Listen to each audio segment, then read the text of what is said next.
Je vous vois. Bonsoir à toutes et à tous, j'espère que vous allez bien et que vous avez tous passé un très bon mois d'octobre, en sachant que c'est le meilleur mois de l'année, enfin l'un des meilleurs mois de l'année en tout cas, puisqu'au final il y a quoi? Il y a Halloween et c'est une fête qui est complètement géniale, que moi personnellement j'adore. On se retrouve aujourd'hui pour que je vous parle de deux histoires. Deux histoires étranges, bizarres, un peu paranormales. J'espère que vous êtes installés confortablement, que vous avez préparé tout ce qu'il faut pour grignoter, pour vous hydrater, que vous êtes à l'aise. Et puis du coup, sans plus attendre, on y va tout de suite.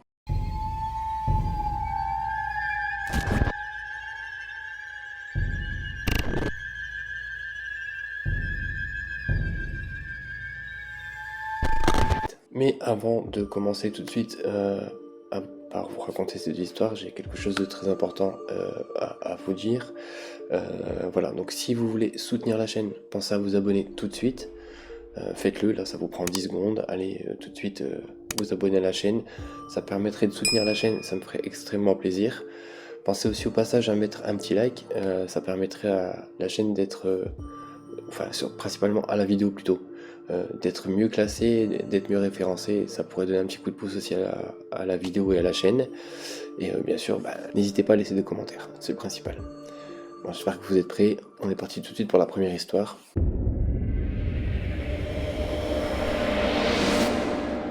Une jeune femme va s'adonner à des séances d'exorcisme en plein public, enfin publiquement quoi, au XVIIe siècle dans la ville de Nancy, et ça va choquer toute la ville. Enfin, on va déjà commencer dans l'ordre, je vais vous parler tout de suite de cette personne.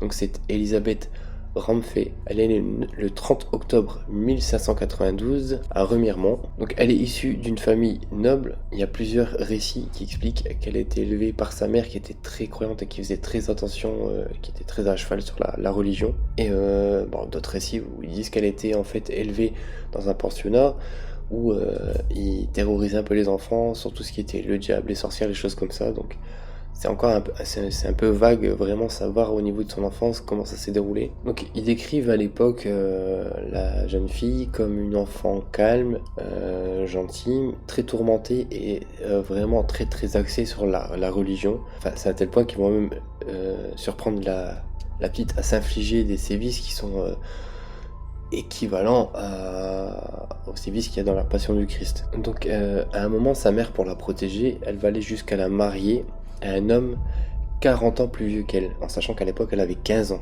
Donc c'est un peu bizarre quand même comme solution pour protéger sa fille, mais bon, elle l'a quand même fait. Bon, le mariage il a duré une dizaine d'années, ils ont eu 6 enfants tous les deux, mais sur les 6 enfants, il y en a que 3 qui ont survécu. Donc au bout de ces 10 années de mariage, le mariage se stoppe parce que son mari décède.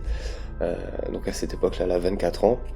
Et elle se dit elle se sent libérée, elle se dit libérée et elle va pouvoir se consacrer totalement à la religion. Alors certains historiens expliquent que suite à son mariage forcé, la perte de ses 3 enfants, de sa conviction religieuse très prononcée, en fait ça a fragilisé son état mental et ça a déclenché chez elle des troubles sévères de la personnalité. Et puis elle va avoir aussi des soucis de santé, elle va commencer à avoir des problèmes d'ouïe, donc elle entendra moins bien, des problèmes d'odorat où elle sentira du coup moins bien, et petit à petit il y a des petites choses comme ça qui vont même amener, donc certaines personnes disent que ça va même aller jusqu'à une paralysie.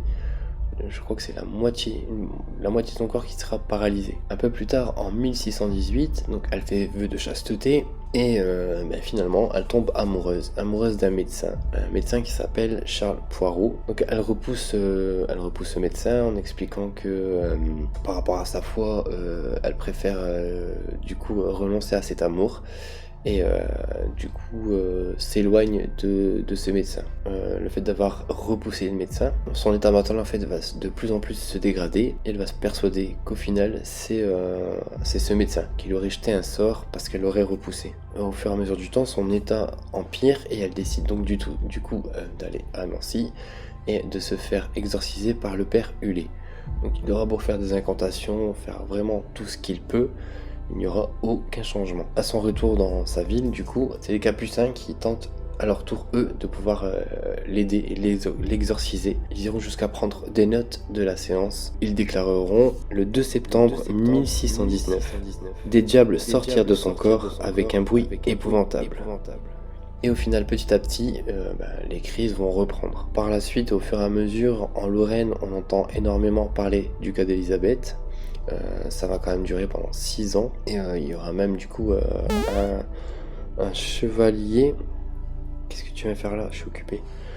Un chevalier, donc il y aura le chevalier Gougenot qui lui en fait va laisser dans ses mémoires en fait des notes sur ce qu'il aurait vu. On l'amena à Nancy, où les évêques de Nancy et de Toul la firent exorciser par les plus saints prêtres et les plus habiles théologiens. On l'a questionné, ou plutôt le démon qui était en elle, en latin, en grec et en hébreu.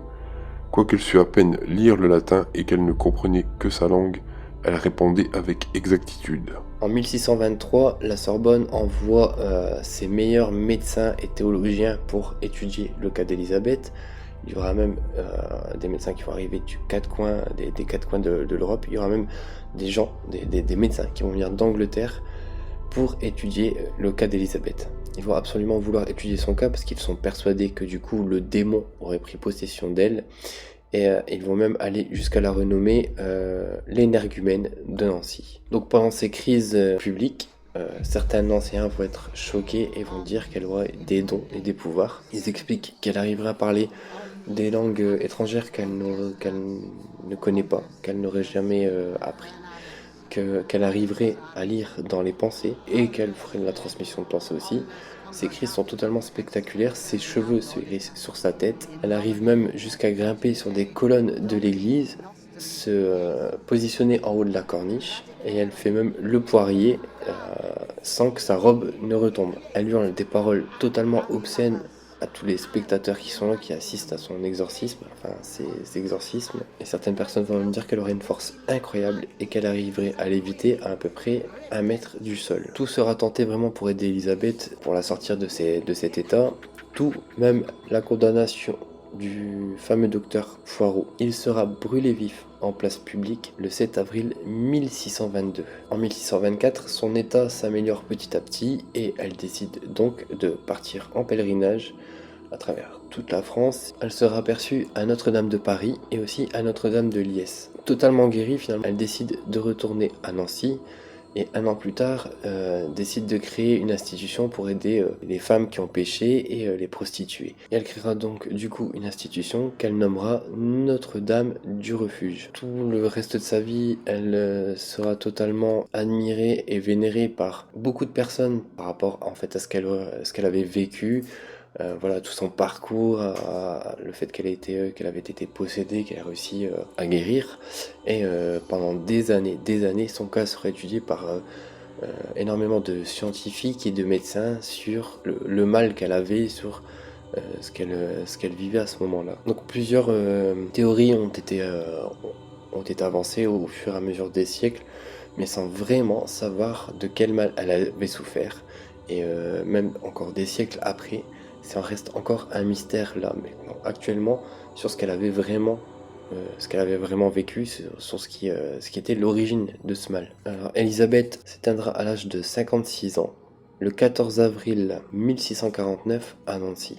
Jusqu'à présent, il existait un moulage mortuaire de son visage qui était conservé rue des 4 Églises. Il a mystérieusement disparu et encore à l'heure actuelle, maintenant, on ne sait pas du tout où se trouve le moulage de son visage. D'après vous, quelle serait votre hypothèse, D'après vous, est-ce qu'elle a été vraiment possédée? Est-ce que ce serait une maladie mentale? Est-ce que ce serait la sorcellerie comme elle l'avait dit quand elle accusait ce médecin de lui avoir jeté un sort? Donnez-moi vos avis en commentaire. Dites-moi si d'après vous, ça serait de la possession, ça serait une maladie mentale par rapport à ses antécédents qu'elle avait avant, ou si ça pourrait être ce fameux médecin qui l'aurait, admettons, empoisonné, ou je sais pas vraiment comment dire, c'est pas vraiment empoisonné, mais qu'il aurait préparé quelque chose qu'elle aurait pu ingérer et qui l'aurait rendu comme ça par la suite pendant plusieurs années.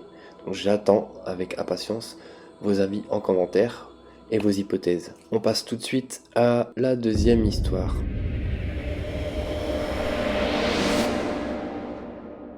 Tout commence le 23 novembre 1968. Un homme débarque à la gendarmerie de Vic-sur-Seille, en Moselle. Il fait encore nuit. Il déclare aux gendarmes qu'on lui a dérobé des statuettes et que 2 de ses enfants ont été kidnappés, mais qu'ils ont été kidnappés pour une bonne raison. C'est qu'en fait, on veut absolument lui faire avouer ses secrets qui lui permettraient de communiquer avec le monde de l'invisible. On commence dans l'ordre. Alors, du coup, qui est cet homme? Cet homme, c'est Gérard Maurice. Il est né en 1929 d'un père connu comme étant un sorcier par les habitants de la ville de Marsal. Très jeune, Maurice est bercé par les histoires de fées, de farfadets, de sorcières. Ce cocon-là, en fait, il est bercé là-dedans. On rapporte à l'époque, à l'âge de 10 ans, que Maurice aurait réussi à guérir par ses mains des rhumatismes et des maladies de peau. Vous connaissiez parfaitement, je crois, Maurice Gérard, puisque vous avez été à l'école ensemble. De notre jeune temps, oui. Nous étions écoliers ensemble, oui. Vous avez joué ensemble On également. a joué ensemble. Quel garçon c'était? Bien, c'était un garçon, on peut dire, comme tout le monde, mais alors avec un petit peu excentrique, quoi. C'est-à-dire, comment dirais-je? Très vivant peut-être comme garçon. Oui, même très vivant, très dynamique. À l'âge de 23 ans, il décide de partir, s'installer à Paris. Et pendant 17 ans, plus personne ne le revoit. Plus personne, aucun signe de lui, nulle part. Et lui prétend avoir vécu à Hawaï, en Iran, en Inde et en Égypte. Mais malheureusement, personne ne peut vérifier ses dires. Une chose est sûre, c'est que pendant cette période, il épousera une femme qui s'appelle Josiane, une de ses adeptes qu'il prénommera la prêtresse Alféola et avec qui il aura 6 enfants. En 1960, Maurice revient s'installer dans la ville de Marsal où il hérite d'une immense bâtisse, un ancien hôpital militaire, et il va se servir de ce lieu comme ashram pour exercer ses différents exercices spirituels. Donc cette immense bâtisse l'arrange parce que ça lui permet de vivre à part avec sa femme et ses enfants. Il devient du coup le mage de Marsal, et il se fait même renommer Swami Matkorma par ses adeptes dans le sous-sol de sa maison, où il a installé un petit temple en fait muni d'un autel orné de fresques orientales et un peu mystiques qui ont été peints par un de ses adeptes qui s'appelle Michel Dip. Il est étudiant aux Beaux-Arts. Alors pour l'instant tout se passe bien dans l'ashram jusqu'au jour de ce fameux enlèvement. Très tôt ce 23 novembre 1968, Maurice arrive à la gendarmerie totalement paniqué. Du coup, il fait une déposition aux gendarmes qui, eux, vont prendre note et vont notifier dans leur rapport. Il dit avoir été réveillé en sursaut par un claquement de porte et avoir surpris 2 hommes dans son immense demeure.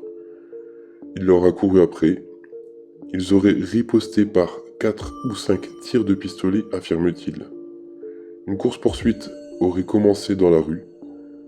Il aurait crié au secours et ne s'est rendu compte que plus tard de la disparition de ses 2 enfants. Le professeur de yoga voit dans cet événement les représailles de forces mystiques. Alors pendant sa déposition, Maurice insiste fortement sur la disparition de ses statuettes. Plus que la disparition de ses enfants, il soutient que ces statuettes ne sont pas n'importe lesquelles, car elles peuvent lui permettre de communiquer avec l'autre monde et de pouvoir avoir des prédictions. Il déclare finalement beaucoup plus tard au brigadier chef la disparition de ses 2 enfants, de ses 2 plus jeunes enfants, Pascal 3 ans et Gabriel 6 ans. Donc il déclare qu'ils ont été enlevés par des inconnus, mais le brigadier chef, lui, trouve cette attitude assez étrange, qu'il insiste autant sur des statuettes et oublie quasiment de déclarer le kidnapping de ses 2 enfants.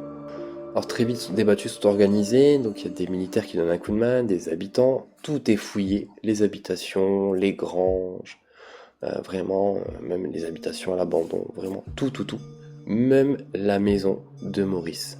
Donc même le sous-sol de sa maison est fouillé, mais ils ne vont absolument rien trouver, aucune trace, aucune preuve, rien du tout ne sera trouvé. Pendant l'enquête, les gendarmes vont revenir sur la déposition de Maurice, et donc vont se poser quand même pas mal de questions, parce qu'ils vont se dire que si Maurice aurait crié à l'aide dans un petit village de 300 habitants, personne ne l'a entendu crier au secours pour avoir de l'aide. Pire que ça, c'est qu'ils vont même aller jusqu'à se renseigner au niveau de tout le voisinage, même au niveau des habitants, savoir s'ils ont entendu des soi-disant coups de feu pendant cette nuit-là. Personne n'a rien entendu. Ils ne retrouvent aucun impact de balle ni aucune douille à l'endroit où Maurice indique que les deux inconnus avaient tiré. Sans avoir retrouvé les enfants, les enquêteurs du coup vont s'intéresser au passé de Maurice et de sa femme, parce qu'ils trouvent que leur attitude est un peu étrange, déjà au niveau de leur rituel, de comment ils vivent, de leur façon de vivre, etc. Et ils vont découvrir que déjà dans le passé, en fait, il y avait eu des signalements de maltraitance envers les enfants par beaucoup de témoins. Le couple est donc soupçonné et en janvier 1969, le couple est interpellé à leur domicile pour défaut de soins aux enfants. Les enfants sont placés et Maurice est condamné à 1 an de prison. Faute de charge, il est mis en liberté provisoire le 7 janvier 1970 à Metz, où il trouve finalement un travail en tant que magasinier au foyer d'aide aux libérés. Je constate, moi, qu'il y a très peu de choses dans le dossier, et que c'est sûrement ce très peu de choses qui a amené les magistrats à accepter de libérer celui qu'on appelle le mage et qui s'appelle Gérard en réalité. Vous êtes content d'avoir retrouvé la liberté? Je suis surtout content d'envisager la perspective de revoir mes enfants dès que possible. Je m'en suis occupé. Vos enfants, vos Alix, vos 3 enfants, Et les autres aussi, sans doute, mais je n'ai pas de déclaration à faire, n'est-ce pas? Monsieur le juge, pensez-vous qu'on puisse jamais faire un jour toute la lumière sur cette affaire? Écoutez, pour l'instant, je n'en sais rien. Pour l'instant, nous n'avons pas encore fait la lumière, malheureusement.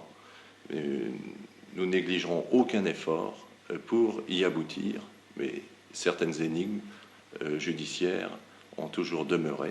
Ça en sera peut-être une, nous n'en savons rien. Et 1 an plus tard, jour pour jour, sa femme internée à Lorquin est libérée. Et 4 ans plus tard, l'affaire est classée pour non-lieu.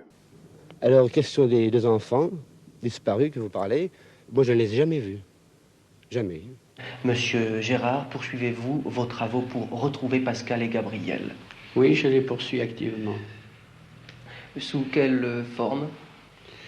Je fixe une boule de cristal suivant une technique traditionnelle bien déterminée qui a déjà donné de bons résultats. Ça ne vaut pas la statuette, mais enfin ça donne de bons résultats.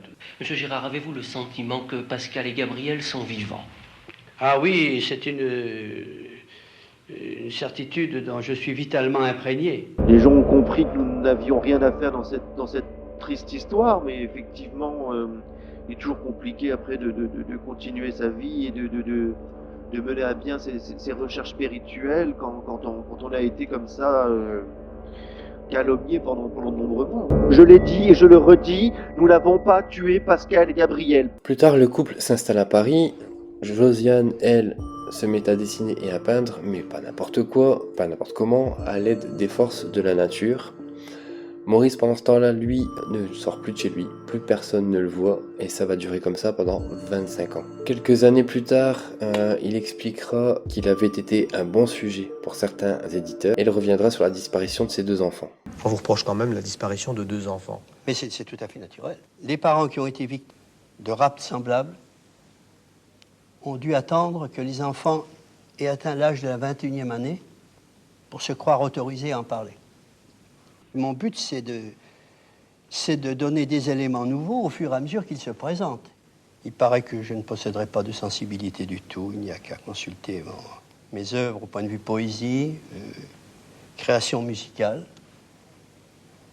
et voir si oui ou non je suis ce paranoïaque que l'on ne sait plus à imaginer. Et vers la fin de sa vie, il reviendra sur l'épisode de la disparition de ses enfants. Il dira « Cette affaire s'inscrit dans un cadre strictement ésotérique, comme je l'ai toujours dit. J'ai été choisi par des inconnus supérieurs que l'on appelle les 72 pour accomplir une mission bien précise, mission qui avait des connotations politiques. C'est pourquoi je l'ai refusé. Par représailles, mes 2 enfants ont été enlevés. J'ai pensé, et je pense toujours, qu'ils pourront revenir un jour. » Le 18 avril 1999, Maurice Gérard, surnommé le Mage de Marsal meurt en gardant avec lui son secret. Donc on ne sait pas du tout ce qui s'est réellement passé. Alors, du coup, dites-moi en commentaire ce que vous pensez un peu de l'histoire. Est-ce que, voilà, ce serait, alors d'après vous, hein, vos hypothèses, est-ce que ça serait, admettons, lui qui se serait débarrassé de ses 2 enfants? Est-ce que ce qu'il explique et ce qu'il dit par rapport à l'enlèvement avec ces 2 inconnus vous paraît sensé et plausible? Ou, comme certaines personnes ont pu avancer, ce que j'ai vu en faisant des recherches en fait sur cette histoire, c'est que certaines personnes déclarent n'avoir jamais vu les 2 enfants disparus. Qu'ils n'avaient pas 6 enfants mais 4 enfants et que les 2 enfants n'auraient jamais existé. Qu'en fait ils auraient fraudé en déclarant 2 enfants supplémentaires pour percevoir des aides de l'État liées aux 6 enfants. Donc j'attends avec impatience vos avis sur, enfin plutôt vos hypothèses sur ce qui aurait pu, ce que ça pourrait être d'après vous.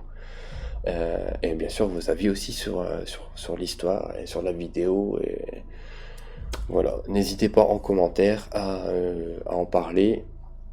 L'espace commentaire est fait pour ça. J'ai aussi une recommandation, une chaîne que je vous conseille, parce que c'est une personne que je connais. C'est la chaîne Vince Adventure. Vous allez voir, il y a du contenu hyper intéressant. C'est varié, il y a de l'urbex, il y a du paranormal, il y a de l'aventure, sur de la nature, sur tout ce qui est animaux, choses comme ça. Franchement, allez jeter un coup d'œil, vous allez voir, c'est génial. Moi je sais que voilà, j'adore jeter un petit coup d'œil de temps en temps. Et vous allez voir, il a un humour assez spécial et qui est super marrant. Donc moi je vous conseille d'aller jeter un coup d'œil, d'aller le soutenir aussi. Parce que je pense que le soutien c'est important. Voilà, c'est quelque chose que qu'il n'y a pas beaucoup.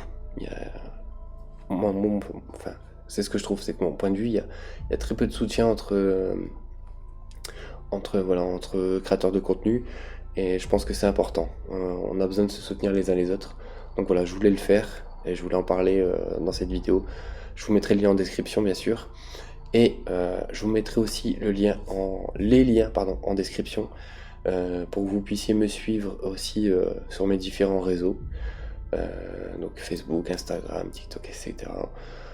N'hésitez pas à me contacter si vous voulez voilà, me parler d'un sujet en particulier, me parler de votre chaîne, me la faire découvrir aussi, pour que voilà, peut-être que la prochaine fois dans une vidéo, je suggère votre chaîne parce que je l'ai trouvée intéressante, ou voilà, qu'elle m'a... voilà, bref, dans tous les cas, n'hésitez pas voilà, à me parler voilà, d'histoires vraies que vous auriez pu vivre, paranormal ou pas. Si vous créez du contenu ou même d'autres choses et que vous voulez voilà, me le présenter ou m'en parler, et voilà, que j'en parle aussi, même si voilà, à mon échelle, ma petite échelle, voilà, même si on n'est pas très nombreux, j'ai remarqué en tout cas, c'est que voilà, j'ai une bonne communauté. Donc voilà, si je peux aider un tout petit coup de pouce, pourquoi pas. Voilà, si je peux, je le fais. Voilà, si je peux aider, je le fais, et je pense que c'est important. Bon, sur ce, je vous dis à très vite pour de prochaines vidéos. Et sur ce, faites attention à vous, et ne tombez pas amoureux de médecins qui vous donnent des cachets étranges. Vérifiez bien que vous avez le bon nombre d'enfants chez vous. Quand vous vous levez le matin, comptez-les bien. On sait jamais, il peut qu'il y en aurait 2 qui auraient disparu pendant la nuit. Bon allez, je vous laisse. À la prochaine.